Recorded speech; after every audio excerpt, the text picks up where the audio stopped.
नमस्कार, आप देख रहे हैं डॉक्टर साहेब, आपके साथ मैं हूं मुस्कान दर्शकों। आज के इस एपिसोड में हम बात करेंगे एलर्जी के बारे में।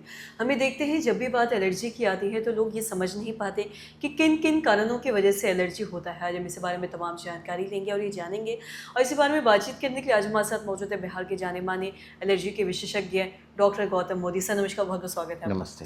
सर आपसे जानना चाहेंगे, जब भी हम बात एलर्जी की करते हैं तो लोगों को ये नहीं समझ आ पाता कि एलर्जी किन किन कारणों की वजह से होता है। तो सबसे पहले तो मैं आपसे ये जानना चाहूँगी। धन्यवाद मुस्कान जी। लाइव सिटीज़ के डॉक्टर साहब पर मुझे डॉक्टर गौतम मोदी एलर्जी विशेषज्ञ मोदी एलर्जी क्लिनिक को बुलाने के लिए बहुत बहुत धन्यवाद और सभी दर्शकों को मेरा अभिनंदन।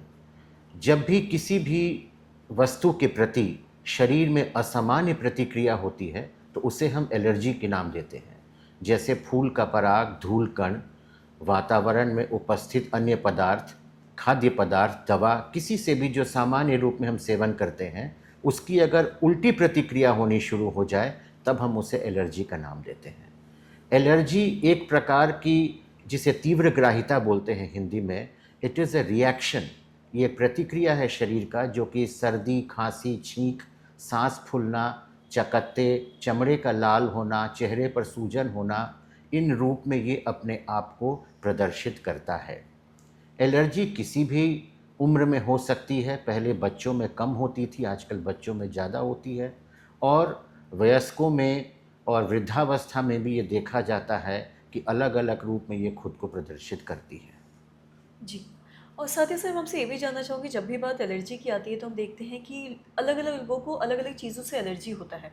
मैं आपसे जानना चाहूँगी ऐसे क्या मुख्य चीज़ें हैं जिससे ख़ासकर लोगों में एलर्जी अक्सर देखा जाता है? इसके पहले मैं आपको ये बता दूं कि एलर्जी कितने प्रकार के होते हैं। तो एक हो गया नाक की एलर्जी, जिसे हम एलर्जिक राइनाइटिस कहते हैं, जिसमें सर्दी, जुकाम, नाक बंद होना। ऑक्यूलर एलर्जी जैसे आँखों का लाल होना, आँखों से पानी आना। ब्रोंकियल एलर्जी गले में खराश होना, खांसी होना। ब्रोंकियल आस्थमा या एलर्जिक आस्थमा, जिसमें खांसते खांसते सांस लेने में कठिनाई होना, दिक्कत होना। इसके अलावा त्वचा की एलर्जी, डर्मल एलर्जी, जैसे शरीर पर दाने होना, चकत्ते होना, शरीर में सूजन होना, होठों का फूल जाना और लाल होना। इन सारी चीज़ों में 5 से 6 चीज़ें सबसे सामान्य हैं। जैसे फूलों का पराग, सूरजमुखी के फूल के बीच में आप जो दाने दाने देखते हैं उसे हम पराग बोलते हैं। तो फूलों का पराग सबसे सामान्य रूप से एलर्जी इन्हीं से होती है जो वातावरण में बृहद रूप से फैले रहते हैं। दूसरी होती है फफूंदी। तीसरी होती है बहुत सामान्य, जो जनमानस में सभी लोग जानते हैं, वो है धूलकण, डस्ट। और अलग अलग प्रकार के धूल होते हैं। घर के धूल होते हैं, रोड का धूल होता है, गेहूं चावल के दौनी का धूल होता है, सफाई के दौरान धूल होता है। खाद्य पदार्थ में बहुत सी चीज़ें हैं, मछली है, अंडा है, गेहूं है इत्यादि। और दवाइयाँ, दवाओं के सेवन से भी बहुत लोगों को रिएक्शन होते हैं। जी। और साथ ही सर, ये आपने धूल की बात की है, अगर हम बात करें जैसा कि कई बार लोगों को किसी कपड़े से भी एलर्जी होती है, कहीं जाने से, कहीं बैठने से, कहीं कुछ चीज़ें खाने से।